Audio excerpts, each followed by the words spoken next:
Hello guys, welcome back to Car Obsession and welcome to another Ask Aaron video. This time it's all about the Hyundai i30 Fastback N. So, question time. Okie dokie, let's kick off with a question from my good wife Patsy. Can we have one? Yes, but only if you're paying. There we are, I think that's a fair deal. How does it compare to your Leon Cupra? I was waiting for that question. So for those of you that aren't regular viewers to my channel, I own a Mark II Seat Leon Cupra, otherwise known as Leo.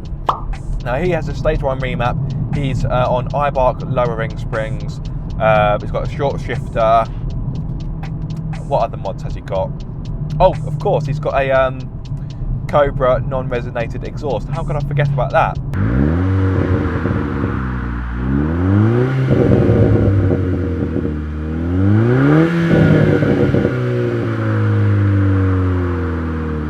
In some respects they're quite similar because they both offer a healthy amount of performance. They both make a fantastic noise.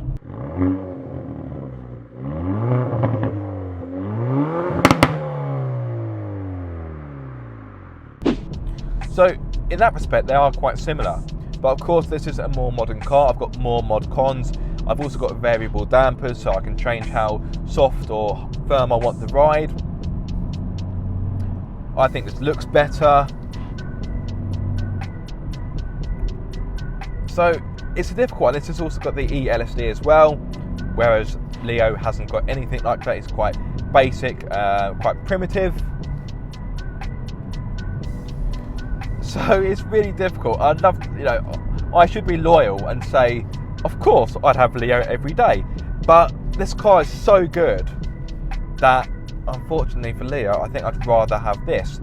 Now, I love my Leon Cupra, but this is just something else. Even though it's not quite as powerful, but I think it would be stupid to say this car is lacking for power. That'd be foolish. How does it compare to its rivals?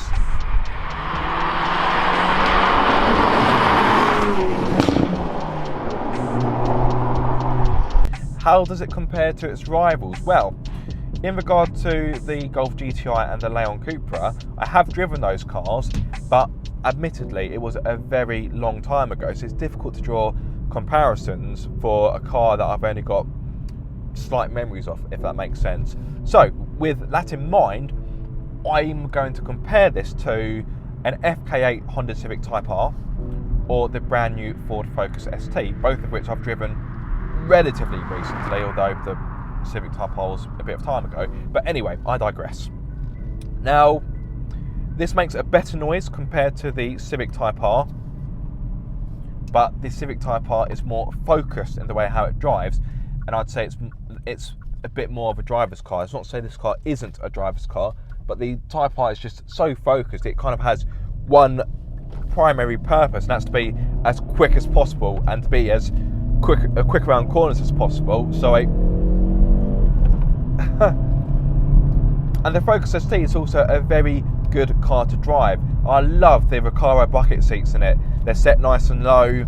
I'd say they're better than these seats, but these seats aren't bad.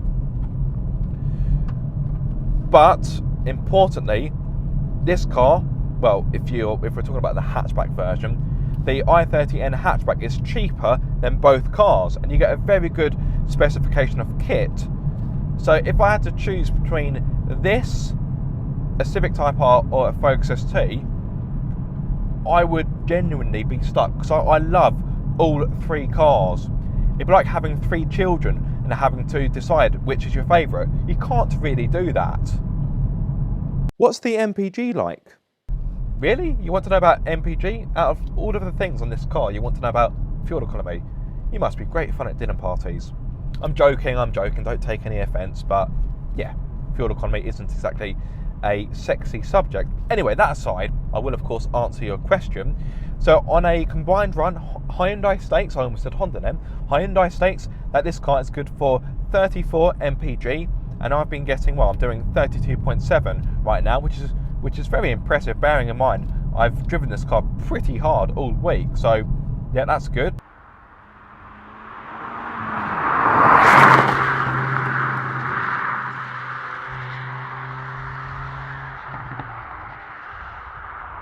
In regard to CO2 emissions, this engine emits 188 grams per kilometre, meaning for the first year of VED, you'll be required to pay £870. Apparently, it has over 250 setting modes. Can you save the setting of your preferences for the next time you start up the car, and do they really make a difference? Yes, the settings do make a difference, which is just as well, because when you put the car into N mode, which I'll do now, the car becomes quite jiggly. So it's nice to have that custom mode to fall back on, because would I want to drive this car every day in N mode? No, not unless I lived in an area where the roads were as smooth as glass. But the roads where I live, Worthing, they bear some resemblance to the craters on the moon. So I like to have the custom mode. That way I can set everything to its highest, apart from the suspension. I keep that in normal. So the settings really do make a difference. So if I back away from the Skoda, nothing behind me so I can slow down. Obviously I'm in custom, I've got everything set to maximum but the ride. Oh, wheel spin. But the exhaust is really vocal, the steering is heavy, and the car feels, oh, pothole, the car feels focused. Conversely, if I were to put it into Eco, all of a sudden you can feel that the throttle input isn't as sharp, because of course you're not going to be gunning it because you're wanting to get better fuel economy. The steering has become lighter, and you can feel the overall demeanour of the car is more docile. It's a bit more relaxed. You do of course have normal, and that sharpens things up a little bit from Eco, and you have Sport, which obviously is a step above that, and then you've got N and N Custom. Now with the N Custom, let's put it into Custom, there we go. You've got the N mode button there. I'm not going to play about with the settings too much because obviously I'm driving. But you can change the engine, you can have it in normal, Sport or Sport Plus. You can turn the rev matching on or off. You can select the severity of the ELSD. So you've only got normal or Sport, there's no Sport Plus for that. You can change the exhaust sound, so let's say you're leaving early for work and you don't want to annoy your neighbours, you can put it into normal mode. In fact, let's do that. I don't really want to, but for the sake of this video. You still get a good noise from the engine.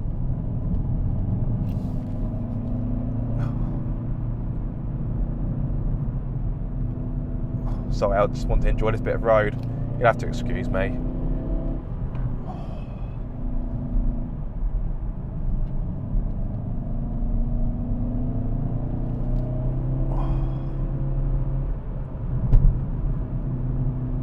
But that is a good way to demonstrate the exhaust, because when I let my foot off the accelerator, normally when you have the exhaust in its shoutiest mode, you'd get a few crackles, and there was nothing. It still makes a good noise, although I do anticipate this probably has some form of sound imposer feeding engine noise into the cabin. I may be wrong, and I don't really mind sound imposers for the most part. So yes, they do make a difference, but let's put that back in Sport exhaust. That's more like it. There we go. And the crackles have returned. In regard to whether the settings save for your next journey, yes and no. They do to a degree. The custom mode will save itself, but when you restart the car, it won't start in custom mode, so you will need to reselect it, which is no hardship. I want to know why it isn't available in the USA. Oh, so you don't get this in the US of A. Unlucky. However, you do have the Veloster M, which I've never quite understood. The Veloster, Hyundai, what are you doing? You've made a car. You basically answered a question that nobody's asked. Oh, how about having a hatchback that's also a coupe? Just what? No. Just what's the point? I've never understood the Veloster, and I'm so glad that it's not in the UK, because I just view it as a pointless car. But for those of you over the pond, that is your way to get into an N version of a Hyundai car. So it's better than nothing. Should I get it instead of a Golf GTI or a Leon Cupra?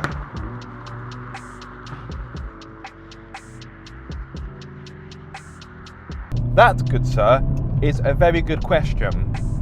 Now, I like Seat. I've owned two, and that, in a way, makes me a fan of Volkswagen as well.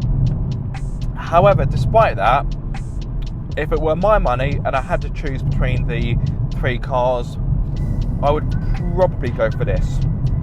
I just think this is a bit more fun, it's got a bit more character, it sounds better. Although, to be honest, I don't think you can really go wrong. Oh. The grip almost bends your face. I don't really think you can go wrong with either of them. The Seat will, of course, be more, cheaper compared to the Volkswagen, and I think it looks better as well, but that's subjective. Don't forget, with this car you get a 5-year warranty, and that also extends to track usage, which is impressive to say the least. So if you take this car on track, your warranty will still cover you. That's fantastic. I think more companies should be doing that for their performance models. Put your money where your mouth is. If your car is that good and you want it to be taken on track, then extend the warranty to track usage. So there we go. That is Ask Aaron done and dusted for the Hyundai i30 Fastback N. I do hope you have enjoyed this video. If so, be sure to like, comment and subscribe. If you are subscribed, don't forget to click the bell icon so you get notified every time I make a video. But until the next time, guys, be sure to keep up the car obsession. Oh yeah, don't forget to check out my merch.